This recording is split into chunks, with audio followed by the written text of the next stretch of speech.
I'm Justine. I do a big mixture of different styles of photography. I specialise a lot in documentary style marketing photography, but I will also do setup shoots in studios or on location with lights as well. A mixture of still life, portraiture, food and drink, and then all sorts of stuff out and about. Kit that I use is a Nikon D6, actually conveniently here.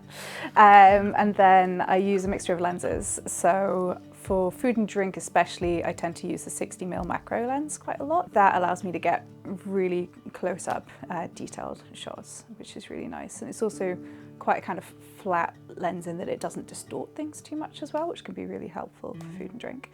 I also use this lens that's on here, that's the 35mm f2, which is quite nice for overhead shots or for slightly wider shots of dining and setup and getting a few more things in.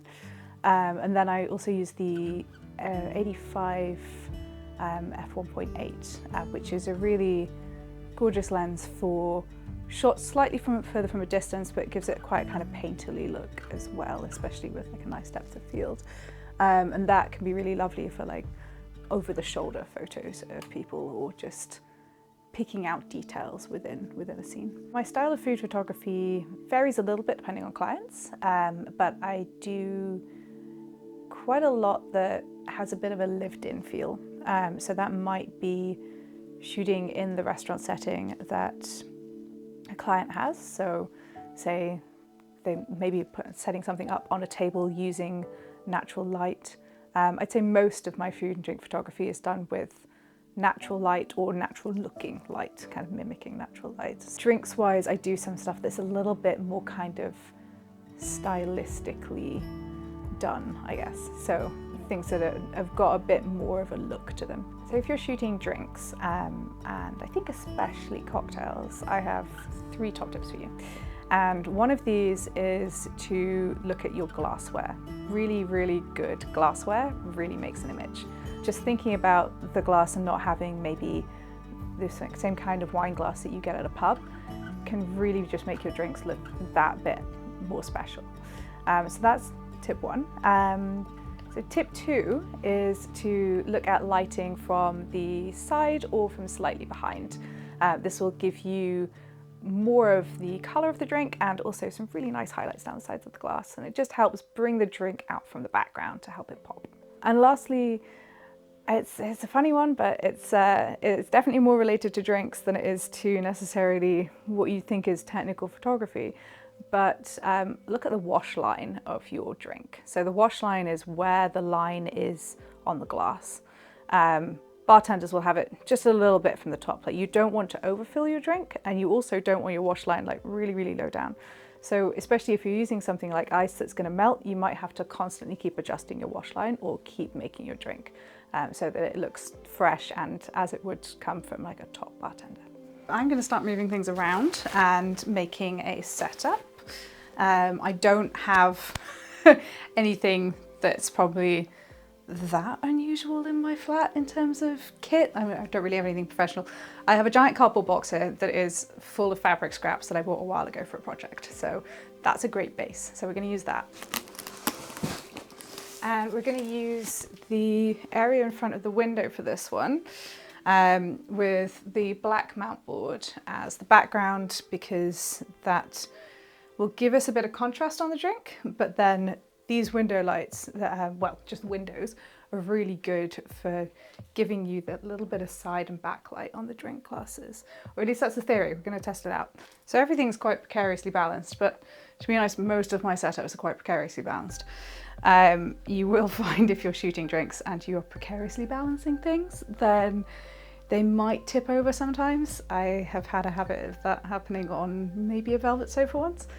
Tried not to do that. So in order to stabilize things a little bit, the bottom of our setup for this one is going to be the wooden chopping board that I use. So this gives us a nice base that is just kind of gives you the woody vibes that I'm going for. So this drink that we're going to make first is called a Sazerac. It's quite warm and it's quite kind of a deep kind of tone to it. So with that, I decided to go with quite a woodland looking setup. I've got quite a lot of dried plants all around my flat. I kind of collected them for a while, and things like chestnuts as well, which we can add in. And the idea is to make a little bit of like a mini woodland scene, and then that works nicely with natural light because you would have that in that kind of environment anyway. And until you have a drink in the shot, it's usually a bit of an approximation with styling. And actually, one thing to note is that the person who would be doing this maybe on a professional shoot would be called a stylist. But I tend to work mainly on the styling myself, even in professional setups. But you could have, if you were trying to do really, really quick turnaround on drinks, someone there to just do this bit, which is basically the dressing, the working out of what you're going to put in a shot. So we'll sort of approximate things for a second and then work on the actual setup in a bit. And these are, I think they're dried rowan berries, and sweet chestnuts, a little bit of something like spruce. Sometimes it is a case that like less is more, and you'll put things down and then go, actually, I really want to take a lot of stuff out of this. What you will really need is to then go in and look at it from the angle that you're going to shoot from, which for me would be a lot more down here. Depending on the drink that you have, you might want to shoot more like this, or you might want to shoot flatter. This one's going to be in a little rocks glass, so probably going to be more down here than overhead. So I've also got little bits of oak moss, I think it's oak moss anyway, it's Amos, and some dried rose hips, I think, these are from a while ago. But I'm going to put them on one side with the other berries as options for when we put the drink in. Obviously you can just forage for things outside, be mindful of what you're taking and how you're taking it. Small amounts only is my rule. And if you are getting things fresh, they obviously won't be dry. But if you keep them for a while, they will sort of dry out and crisp up. Just keep them aired so that nothing gets moldy. And then you've got various things to play with. So at this point, there's like a rough idea here, but this won't be the final setup. But one way that you can check how it's going to look with the drink before you make the drink and before you have everything either melting or going off is to just put the glass in. So I'm going to get the glass and just put it in the setup and see how it's looking in terms of proportions. So this is the glass that we're going to use. The recipe that we're doing is for a Sazerac, and it's sort of like an old-fashioned but a little bit different. We'll kind of get into that in a bit with the ingredients. But the glassware is usually a rocks glass, and rocks glasses people know as being these kind of tumblers, but usually straight-sided with a flat bottom. I bought this one at a charity shop a while ago, and I really love it as an alternative. You're going to get the same kind of experience from the drink, but it just adds a little bit of extra character. And the cut glass is usually really lovely in different lighting situations. So we're going to try this. So because I bought this from a charity shop, it does have some scuffs around the top, and it's the kind of thing that you can either twist the glass to be the right way round in the shot, or you can just do a little bit of retouching afterwards. Retouching on cocktail photography and drinks photography really helps clean things up and makes it look more professional. Any shots that you're doing that have more detail to them and are really close in, you tend to see more and notice more of the imperfections. Wide shots, a lot easier for things to be messy. Anything detailed makes it a lot trickier. Your eye just gets drawn to things and away from the overall image. So this one is probably going to be about there in the shot. I'm thinking, especially because it's a squat glass, you can do landscape shots as well as portrait, whereas with taller glasses, you are mainly going to be doing portrait unless you've got a lot of background, because you just need so much more background to be able to fill a frame when you've got a glass that's this high. Whereas this one you can kind of get a little bit closer in, especially with a longer lens.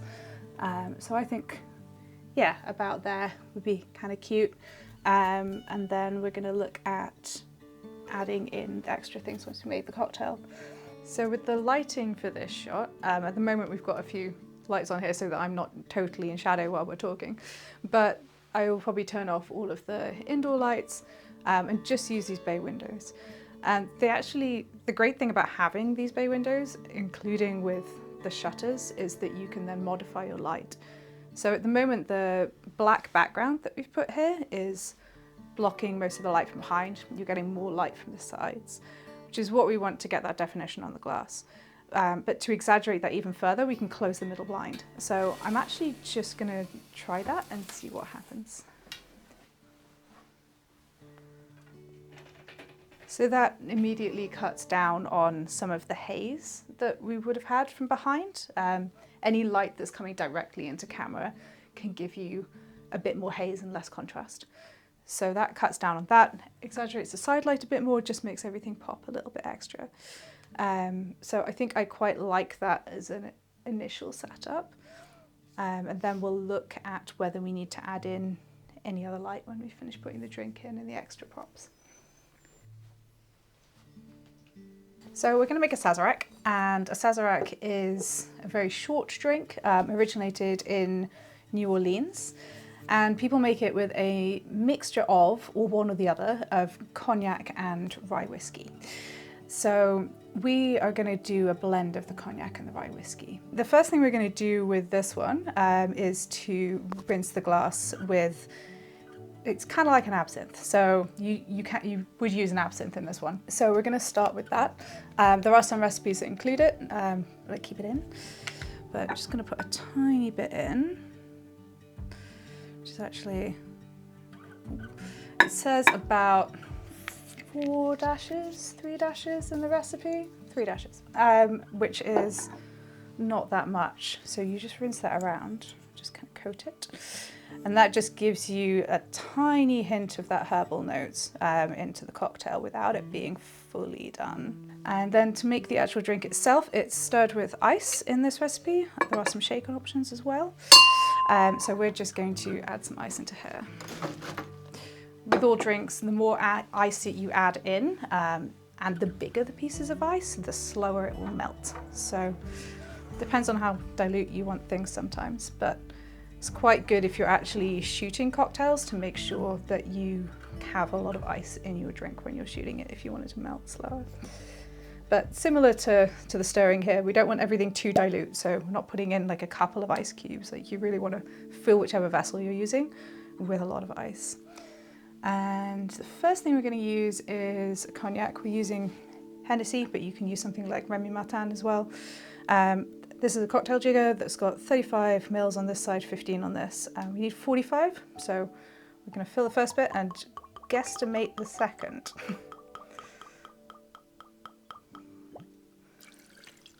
So that's that one. And about there, not quite full on the 15 side. So that's your cognac in.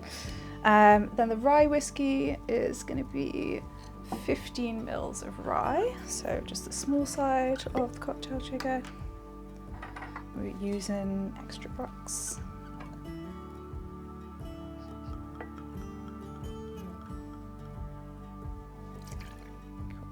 And then we need 5 milliliters of sugarcane syrup. That's 5 mils of sugar syrup. And then bitters. This recipe actually has 2 different types of bitters. For today, we are just going with the Angostura, which is a classic. We're doing 2 dashes of this one. Right, and then it's just stirring in. So stir this for a little while.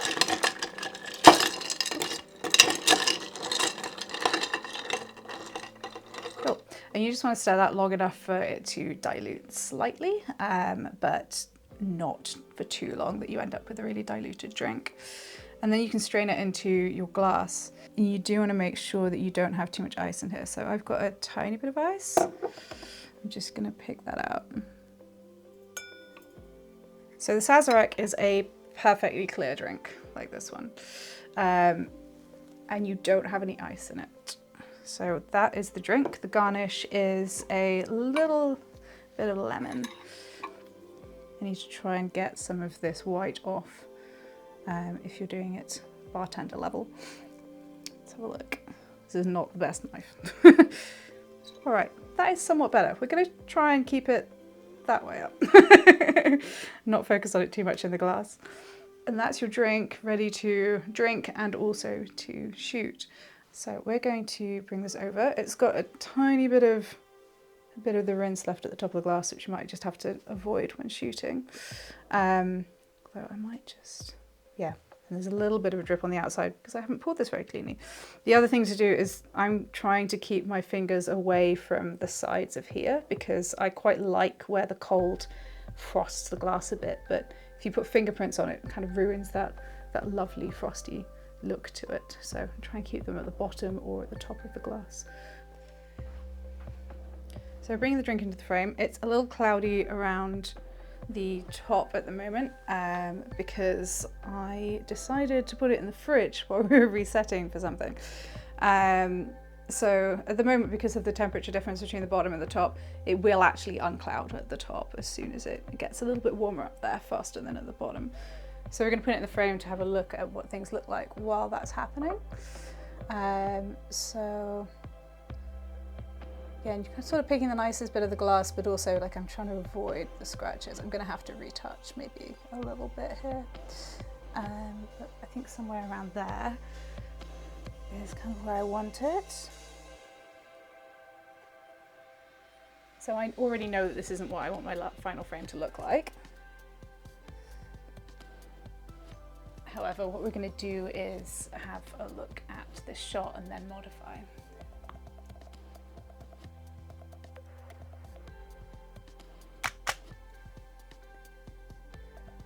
So this is overly bright at the moment anyway, due to the shutter speed. I put my camera on a tripod indoors so that I can make the most of the natural light without having to sort of move around too much and worry about camera shake and blur and focus. This lens, the 60mm macro, if you have it on a really wide aperture, so a low number like f2.8, f3, you are going to find that you have very little in focus in the frame, which is quite difficult. Everything just starts to look a bit too hazy. You don't get enough focus on the drink, especially if you're focusing on maybe the rim of the glass, then like the wash line's out of focus. So I've actually had this on 3.5 and it is far too wide. I'm going to put it to something more like 5.6. Just adjust the shutter speed as well, give that another try. So that's looking a bit better. That's looking a bit more like what I want it to. So I'm going to change this setup so that there's more that covers the bottom. Oh, let's switch that way. And either I'm going to block some light here or I'm going to add some more stuff in, and maybe the background as well. I might pull things forwards because at the moment the background you have quite deep in shadow because that's where the light is not, and then further forwards you get more and more light. So if you pull things forwards, they're going to be more light. Stuff in the back is going to get lost a bit, and also it just sort of fades into the outer focus area. So I decided that I was getting too much light from this side, so instead I've added in this, it's basically a reflector slash diffuser with its cover on as a negative fill, and that just blocks out some of the side light, giving us only really light from this side. Because of the size of this room, we've got low ceilings, it's kind of neutral walls, neutral ceiling.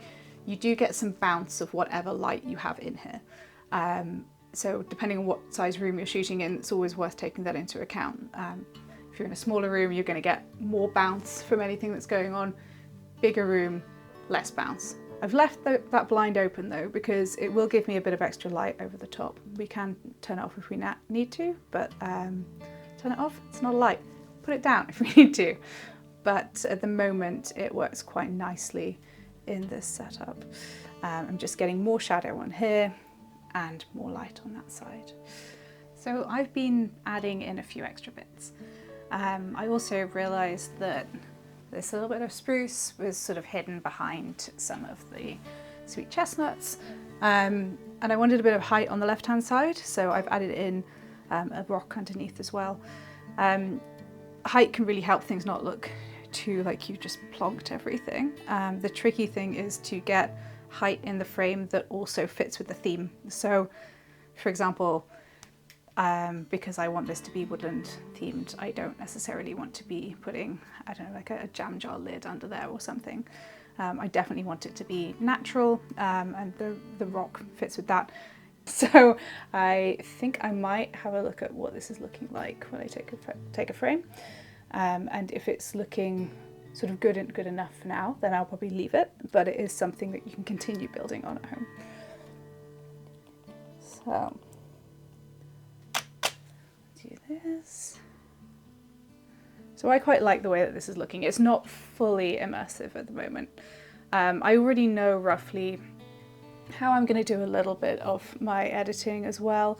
I'm probably going to knock down the brightness of the patch just in front of the glass so that the wood isn't quite so sort of bright, because I want my focus definitely to be the glass. And then I might bring out some other bits as well. We can quickly have a look at adding in a candle though. So I've just set one to burn. In theory, you want to just pre-burn your candles. I would say have them looking drippy, have them looking gorgeous. It makes it a little bit harder in terms of spontaneously doing a shoot. You've got to think about it. So there's a couple of options with this. Obviously it's another light source as well. So you are having to think about the direction that it's coming from and what it's doing to the frame. At the moment it's bringing maybe too much on the background. It might not work, but if we just sort of look at it here on live view, we can at least see what that would do. Maybe just move the moss forwards a touch, hide it in here. So you could do something like that. I think it's probably a bit much for me, to be honest. Let's have a quick look.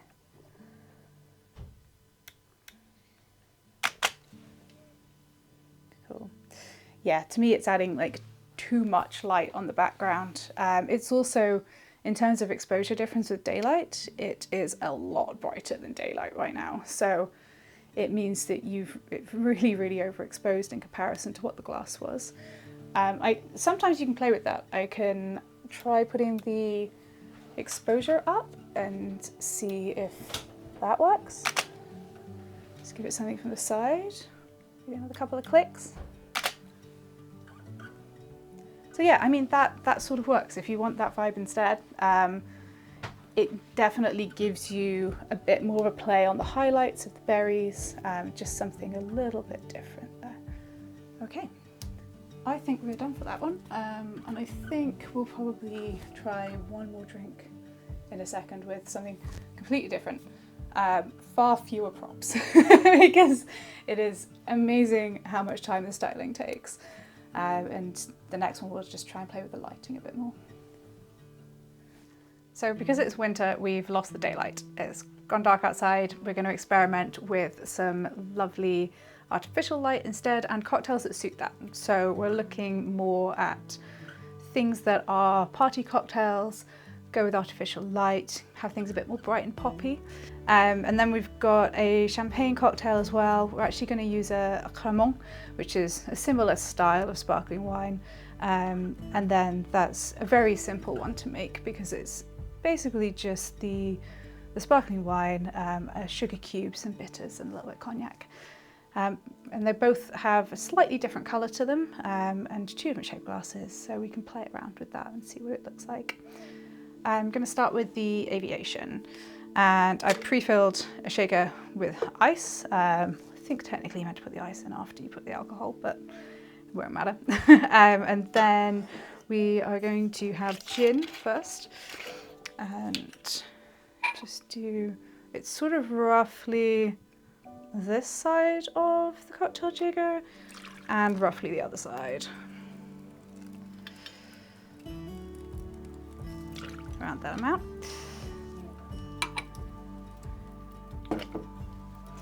And then the actual recipe calls for maraschino liqueur and creme de violette liqueur. However, just to sort of slim things down for the purposes of filming, we're going to use little bit of extra creme de violette, and then some maraschino syrup, because we've got that anyway for the garnish with the cherries. And with cocktails, the main thing to remember is that it's a balance of sweet and sour. So if you taste it and it's a bit too sweet, add in something sour, like for example the lemon juice that we're going to use. And I would use fresh lemon juice, but easy, sake of time, this is just 100% lemon juice that comes in a bottle. Make sure that we shake this thoroughly, but not for too long, because again, we don't want it too dilute.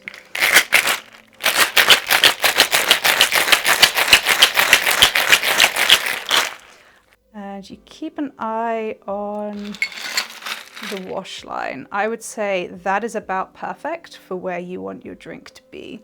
You don't want your drink to be any higher than that or lower, to be honest. It just needs to be a bit from the top, so you've got a bit of space. Although saying that, I'm going to put a maraschino cherry in now, and it might displace some of the alcohol. So we'll see. Just going to grab one of those.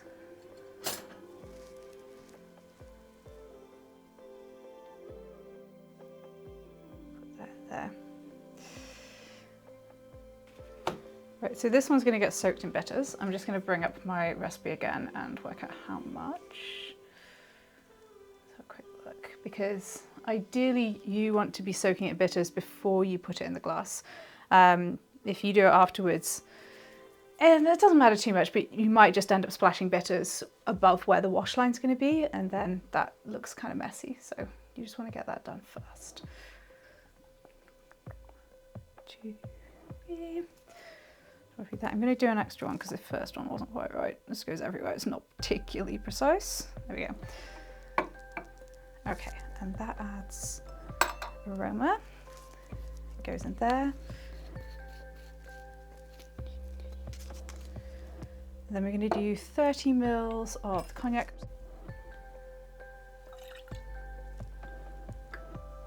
Okay. And then the next bit's really easy. You just top up with the cremon.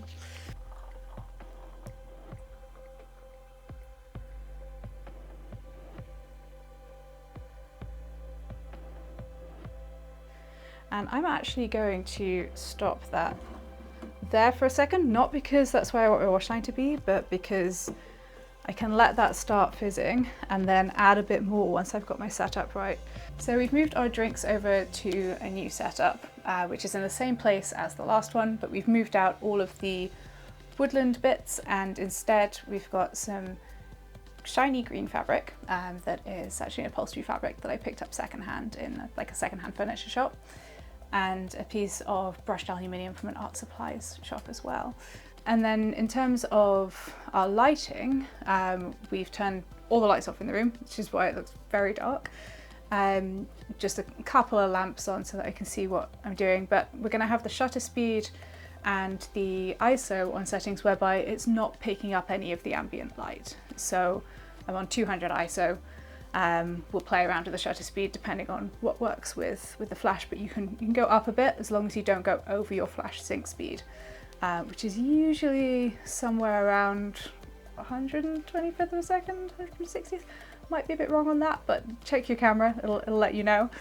And because we're on a tripod, obviously if you need to go lower, you can go lower as well. I've done some shoots before where I've just put a really long exposure on and gone with a torch. That works too. And then, so the lighting that we're going to use, I've got a trigger on my camera and a trigger on my speed light. I'm using a really old Nikon speed light because it's what I bought years ago and it still works. So it's the SB800. You pick these up for like pretty much nothing, like I don't know, 40 quid or something. And then I'm using an adapter that has a reflector on it, and the reflector comes with a grid set. These 3 different types of grids are at different angles, and they give you either wider or narrower beams of light depending on how much you want to focus your light. In terms of when I'm shooting in a really small space like this and I'm trying to minimize bounce and make things look quite directional, I tend to go for the grid that makes it the most focused, which is let's have a quick check, it's going to be the 10 degree. So I'm going to pop that on here right now. I'm going to put it on upside down and then I can't get it out again. Let's not do that. So put that on, turn the flash on, and both triggers, and make sure everything's on the same settings.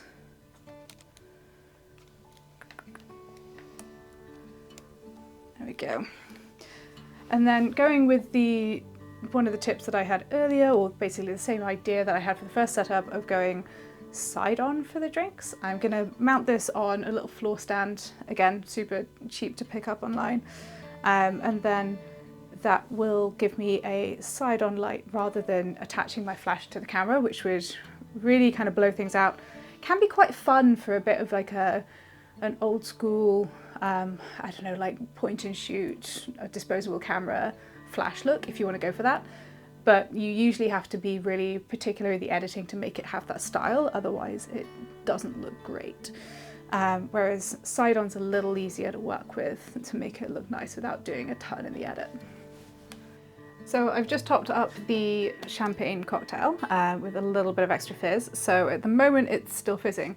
The fact that we've got a sugar cube in here to start with really helps just bring those bubbles up. If it stops fizzing at any point, I can quickly add a little bit of extra sugar if we need to, just to try and bring that fizz back up. But right now we're all good, it's fizzing away. So while it's doing that, I'm going to quickly go for a test shot on this and see how it's looking. And luckily I have a little infrared sensor that really helps me focus in the dark. If not, you can basically get out your phone, switch your phone torch on to help you focus, and at that point that should help you get the glass. And depending on what you're thinking of in terms of your shot, you can either go for the wash line or the rim of the glass or the garnish. It's kind of up to you, and I'm focusing on the glass in the front because this is a fairly standard shot of these two, rather than doing anything particularly arty and going for like the back one through the other. But you can decide to do that if you want to and play with angles. And the way that this shot is looking is it's got a good amount of light. It's quite moody. I quite like that. It might not be very like party celebration-y. You can make things brighter for that. The only thing that's really, two things that are bothering me at the moment. One is the roll of velvet at the front. It's just, it either needs to be straight in terms of like a straight shiny line or like not a shiny line at all. And then at the background, I feel like the champagne cocktail is just giving a bit too much light onto the background. So I'm going to move both of these forwards and just going to like smooth this roll and flatten it a touch so it's maybe less of a feature. I quite like the folded fabric, but having that feature just be a little neater is quite good. And then I might also look at the positioning of these two as well and whether I want the aviation cocktail to be overlapping the champagne cocktail or if we want them to be a bit more separated. I also know that there's quite a lot of potential for this when it comes to the edit. You can switch colours a bit. You could definitely make this background either fully neutrally grey and shiny, or you could, because there's a little bit of colour cast, or you could kind of switch the hue to maybe bring out more of those colours, or maybe just sort of smooth it out all in general. It's a fun one to play with, whereas the other one, you're probably just going to go quite woodland, quite kind of warm or quite moody, whereas this one's got a totally different vibe to it. I think I'm quite happy with the aperture on that, especially with bringing the focus forwards. You get a bit more of like the rim in focus, but then also that maraschino cherry at the bottom, which is always nice to have. So just knock this down one. And the one in the background is not so in focus. If you really wanted to, you could bring the focus so that you've got even more in there. So go up to something like f11 If you want to do that and also not get your background in focus, you just pull your drinks forwards. But the more you pull your drinks forwards, you're going to find that you need a bigger background to work with. So it depends on how much space you have as to whether it's actually possible to do that. You might just find that you're quite close. And again, as we talked about before with the rim of the glass bouncing the light, if you bring the drink forwards, you're going to lose that, which might be desirable. For me, I kind of like it. I kind of work on imperfections quite a lot of the time. So if you want to see more of my work, either like this or totally different, I have a website which is justinetrickett.com, and then I put more of my recent work up on Instagram, which is at Justine Trickett. That's my only social media, I'm afraid, so if you're on the other platforms, you're just gonna have to go on Instagram for a sec. But yeah, I don't post a million times a day, but there's some new fun stuff up every once in a while. So I hope this has given you a suggestion for something you can do at home, maybe a bit of inspiration, and we'd absolutely love to see what you do with your own drinks photography, especially if your living space and setup is as completely makeshift as mine is, because that's even more fun. Wex have a hashtag on Instagram which is WexHowTo. You can, all one word, and you can tag that with any of your examples and we'll see what you're up to. If you have any questions, then feel free to drop them in the comments below and we'll keep an eye on them and get back to you. And I've been Justine, thank you so much Wex for having me, and we'll see you soon.